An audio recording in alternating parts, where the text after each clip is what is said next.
오늘 말씀은 갈라디아서 2장 어제 하다가 말았죠. 11절에서 21절까지를 다시 한번 읽겠습니다. 2장 11절에서 21절까지 읽습니다. 게바가 안디옥에 이르렀을 때에 책망받을 일이 있기로 내가 그를 대면하여 책명하였노라. 야고보에게서 온 어떤 이들이 이르기 전에 게바가 이방인들과 함께 먹다가 그들이 오매 그가 할례자들을 두려워하여 떠나 물러가매 남은 유대인들도 그와 같이 외식함으로 바나바도 그들의 외식에 유혹되었느니라. 그러므로 나는 그들이 복음의 진리를 따라 바르게 행하지 아니함을 보고 모든 자 앞에서 게바에게 이르되 네가 유대인으로서 이방인을 따르고 유대인답게 살지 아니하면서 어찌하여 억지로 이방인을 유대인답게 살게 하려느냐 하였노라. 우리는 본래 유대인이요 이방 죄인이 아니로되 사람이 의롭게 되는 것은 율법의 행위로 말미암음이 아니요 오직 예수 그리스도를 믿음으로 말미암는 줄 알므로 우리도 그리스도 예수를 믿나니 이는 우리가 율법의 행위로서가 아니고 그리스도를 믿음으로써 의롭다함을 얻으려 함이라. 율법의 행위로서는 의롭다함을 얻을 육체가 없느니라. 만일 우리가 그리스도 안에서 의롭게 되려 하다가 죄인으로 드러나면 그리스도께서 죄를 짓게 하는 자냐? 결코 그럴 수 없느니라. 만일 내가 헐었던 것을 다시 세우면 내가 나를 범법한 자로 만드는 것이라. 내가 율법으로 말미암아 율법에 대하여 죽었나니 이는 하나님에 대하여 살려 함이라. 내가 그리스도와 함께 십자가에 못 박혔나니 그런즉 이제는 내가 사는 것이 아니요 오직 내 안에 그리스도께서 사시는 것이라. 이제 내가 육체 가운데 사는 것은 나를 사랑하사 나를 위하여 자기 자신을 버리신 하나님의 아들을 믿는 믿음 안에서 사는 것이라. 내가 하나님의 은혜를 패하지 아니하노니 만일 의롭게 되는 것이 율법으로 말미암으면 그리스도께서 헛되이 죽으셨느니라. 아멘. 어제 2장 1절에서 10절 말씀을 통해서 진실을 곡해 없이 받아들이게 하기 위해서 전하는 자로 바울이 최선을 다하는 모습을 우리가 보았습니다. 바울 그 자신이 이 진리에 대해서 얼마나 진지하고 또 진정성이 있는가를 우리가 확인할 수 있었죠. 사실 오늘 읽은 본문에 해당되는 내용은 굳이 설교자가 해설할 필요가 있을까? 그냥 더 읽는 것이 은혜가 되지 않을까라고 그렇게 생각할 만큼 아주 귀한 은혜를 담고 있습니다. 그러나 역시 본문에서도 바울이 그가 붙잡은 본문에 대해서 그것을 얼마나 귀하게 생각하고 있는지를 우리가 생각해 볼 수 있습니다. 시작은 베드로의 어처구니 없는 실수에서 비롯되고 있습니다. 그런데 놀랍게도 어떤 진리는, 정말 놀라운 진리는 이렇게 진리를 위협하는 문제를 극복했을 때 부산물로 얻어지는 그런 경우가 참 많은 것을 볼 수 있습니다. 오늘 본문 11절에서 13절을 보게 되면 베드로의 위선이 나오고 있습니다. 게바. 베드로는 유대인과 이방인이 그리스도의 은혜 안에서 차별되지 않고 구원을 받는다는 사실을 가장 먼저 알았던 사람입니다. 12절을 보면 사도행전 15장 예루살렘 총회 후에 안디옥 교회를 방문해서 이방인들과 격이 없이 어울렸던 것이죠. 그런데 12절 말씀을 보게 되면 야고보에게서 온 어떤 이들이 도착하면서 태도가 일변하게 됩니다. 야고보에게서 온 어떤 이들이라는 뜻은 예루살렘 교회에서 왔다는 뜻입니다. 여기 야고보는 예수님의 육신의 동생이죠. 오늘날 개념으로 얘기하면 그 야고보가 예루살렘 교회에 담임 목사를 하고 있었습니다. 그가 공식적으로 보냈다는 얘기가 되는 거죠. 예루살렘 교회 담임 목사와 같은 목사 직인을 찍어서 이 사람은 예루살렘 교회가 이제 이방인인 안디옥 교회를 가르치도록 이렇게 말씀을 전하도록 공식적으로 보낸 사람들입니다라는 그런 뜻이 되겠죠. 물론 유대인 크리스찬들입니다. 그런데 놀랍게도 베드로는 그들을 보자 슬그머니 이방인들과 거리를 두고 있는 것입니다. 이것은 명백하게 외식이죠. 외식이 무엇입니까? 속에 품은 생각과 겉으로 드러나는 행위가 다른 것이 바로 외식입니다. 예수님으로부터 이미 베드로는 그것이 얼마나 나쁜 행위인가 하는 것을 교육을 받은 적이 있습니다. 마태복음 15장 1절에서 20절 내용이 바로 그것이죠. 바리새인과 서기관들이 예수님을 찾아왔습니다. 그리고 제자들을 비난합니다. 어떻게 해서 당신의 제자들은 장로들의 전통을 지키지 않습니까?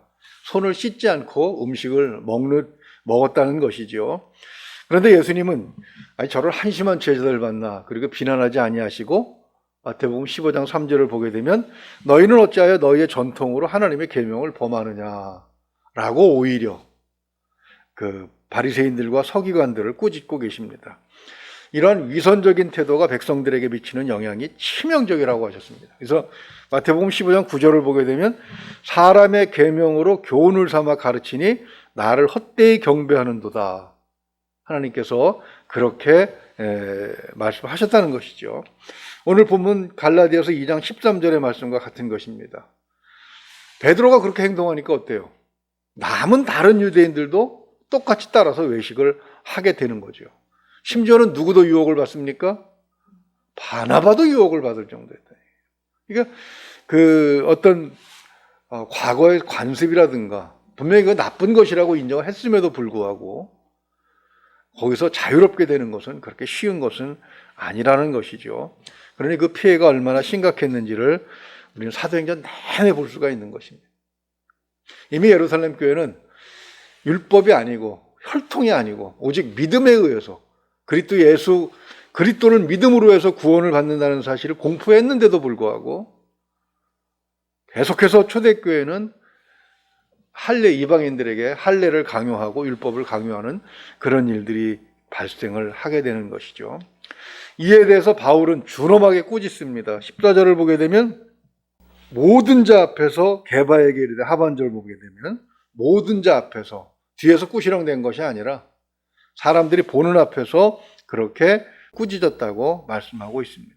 베드로와 같은 위치에 있는 사람에게 당신이 복음의 진리를 바르게 행하지 아니했소 라고 면전에서 꾸짖는 것, 그것도 둘이만 있을 때가 아니고 다른 사람들이 보는 앞에서 한 비판은 굉장히 치명적일 수가 있습니다. 그것은 우리가 이미 사도행전 15장 하반절 그 마지막 부분에서 본 것처럼 복음의 진리에 대해서 바울이 얼마나 엄격한 태도를 가지고 있는지를 우리가 이미 살펴본 바가 있습니다. 바로 그런 성격 때문에 하나님께서 그를 초대교회에 이방인들의 교회를 세우는 초석으로 사용했다라는 것까지도 우리가 한번 살펴보았죠. 지금 이 갈라디아서가 바로 그때쯤에서 띄어진 것이기 때문에 그 성격은 여전히 날카롭게 살아있는 것임을 볼 수가 있습니다. 비판은 치명적일 수가 있지만 모든 사람 앞에 그것을 지적함으로 해서 오히려 우리는 진정한 진리의 바른 개념들을 다시 한번 소유할 수 있게 된 것입니다. 이 14절을 다시 한번 해석하면 유대인임에도 불구하고 이방인의 나쁜 행위를 따라 살면서 유대인처럼 어떻게 이방인들에게 살라고 강요하는 것이냐, 이렇게 이제 베드로의 모순된 행위를 지적하고 있는 것이죠. 그러면서 15절에서 그 16절까지 15절 16절에서 우리가 왜 예수를 믿는지에 대해서 이렇게 설명하고 있습니다. 우리는 본래 유대인이요 이방 죄인이 아니로되, 유대인들끼리 하는 얘기죠. 그러니까 이 얘기는 무슨 얘기냐면 혈통도 구원의 조건이 되지 않는다. 그리고 율법도 이미 구원의 조건이 되지 않는다라는 것이죠. 그러면서 오직 예수 그리스도를 믿음으로써 구원을 얻는다는 것을 비로소 알았기 때문에 예수 그리스도를 믿게 된 것 아니냐라고 16절에서 그렇게 종합적으로 설명을 하고 있는 것입니다. 사도행전 10장을 보게 되면 베드로는 하나님으로부터 어떤 그 꾸지람을 받습니까? 하나님께서 깨끗하시다고 하신 것을 네가 왜 더럽다고 하느냐. 그 다음에 11장에서 이방인과 숙식을 같이 했다는 유대인들의 비난을 받습니다. 그러나 이미 베드로는 그런 비난 정도는 가볍게 넘길 수 있었어야 되죠. 왜냐하면 할례를 받지 않은 유대인 백부장 고넬료의 집안에 성령께서 강림하신 것을 봤기 때문에 그렇습니다. 그럼에도 불구하고 오늘 본문에서 보면은 사람을 의식했다고 하는 것을 생각해 볼 때에 보이지 않는 하나님보다도 오히려 보이는 사람들의 시선을 더 의식할 수 있는 그런 약점이 우리에게 있음을 베드로가 보여주고 있는 것입니다. 더군다나 사도행전 15장을 보게 되면 총회에서 아니다, 하나님께서는 이방인들에게, 할례받지 않은 이방인들에게도 예수 그리스도를 믿음으로써 구원을 허락하셨다라는 그 주장한 사람 중에 하나인데 이렇게 자세가 달라졌던 것입니다. 예수 그리스도를 믿음으로 구원을 받는다는 사실이 초대교회 초반부터 누구로부터? 그것을 설교하고 다녔던 베드로로부터도 위협을 받고 있었다는 놀라운 사실을 우리는 갈라디아서에서 발견하게 되는 것입니다. 그러면서 17절을 보게 되면 만일 우리가 그리스도 안에서 의롭게 되려 하다가 죄인으로 드러나면 그리스도께서 죄를 짓게 하는 자냐? 결코 그럴 수 없느니라, 이렇게 말씀을 하고 있죠. 그러니까 예수님의 가르침을 따라 행하는 것이 부끄럽냐? 그것을 죄라고 생각하느냐? 그렇다면 네가 전하는 예수는 도대체 뭐냐? 이런 다양한 이야기들이 오고 갔을 것 같은 거죠. 만약에 베드로가 18절 말씀처럼 헐었던 것을 다시 세운다면, 그러면 그것을 헐라고 가르친 예수님은 죄를 가르치는 자냐? 이렇게 이제 단호하게 이야기를 한 것이죠. 19절에서 21절 보게 되면 우리가 잘 아는 바대로 사도 바울은 자기 자신이 율법으로 말미암아 율법에 대해 죽었다, 그러면서 하나님에 대해서 살려고 한다라고 얘기하고 있습니다. 이 말씀은 로마서에서는 더 자세하게 풀어놓고 있습니다. 율법에 대해서 내가 율법으로 말미암아 율법에 대하여 죽었다라는 말, 그렇죠? 이 말을 다른 말로 해석하면 율법은 죄를 알게 하는 것이지 그 율법으로 구원받을 자는 아무도 없다. 율법은 우리가 어떤 사람이라는, 어떤 존재라는 것을 알게 합니까? 하나님의 은혜 없이는 죽을 수밖에 없는 존재라는 사실을 알게 하는 것이죠. 그러나 예수 그리스도의 복음으로 말미암아 이제 새롭게 살아났으므로 20절 보면 내가 그리스도와 함께 십자가에 못 박혔나니 그런즉 이제 내가 사는 것이 아니요 오직 내 안에 그리스도께서 사는 것이라.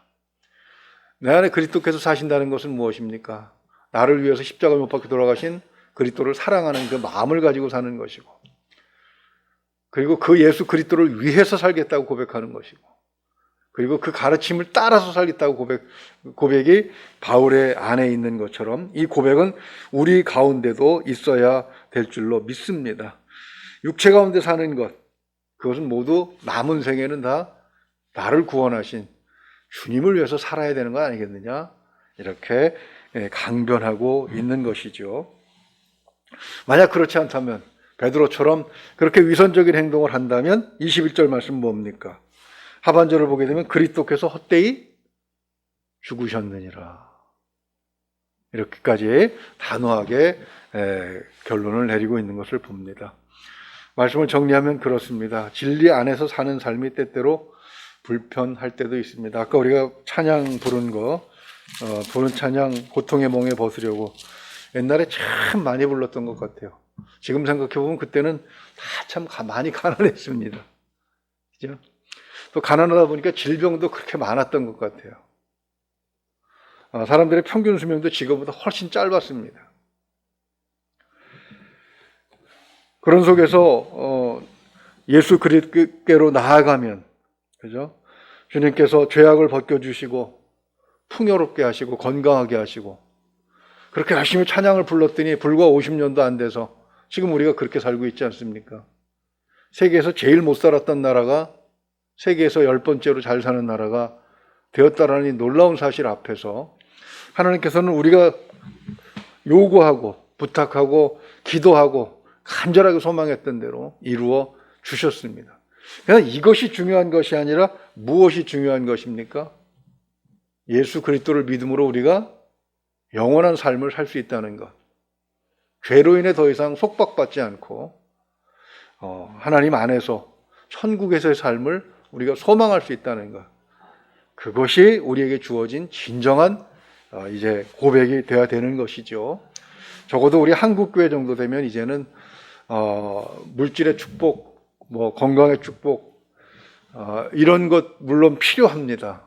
그러나 그 이유가 바로 예수 그리스도를 위해서 사는 삶을 살기 위해서임을 고백할 수 있는 좀 차원 높은 신앙인이 되지 않을까, 그런 생각을 해보는 것이죠. 유치원 학생의 그런 시기 어린 행동을 벗어나려면 초등학교 진학해서 빨리 수준을 높이는 방법밖에는 없습니다. 바로 그것처럼 대학교 다니면서 어떤 친구가 고등학교 때 했던 잘못을 고백하면 내가 왜 그땐 그랬는지 모르겠다. 왜 그랬겠습니까? 어렸으니까 그런 거죠. 그런 과정을 거쳐 어른이 되고 그러면서 이제 또 후대 사람들을 가르칠 수도 있는 것처럼 우리 한국교회는 이미 이제 막 예수 그리스도를 영접한 다른 나라 사람들에게 복음의 진정한 진리를 가르쳐 줄 수 있는 그런 교회가 되어야 될 줄로 믿습니다.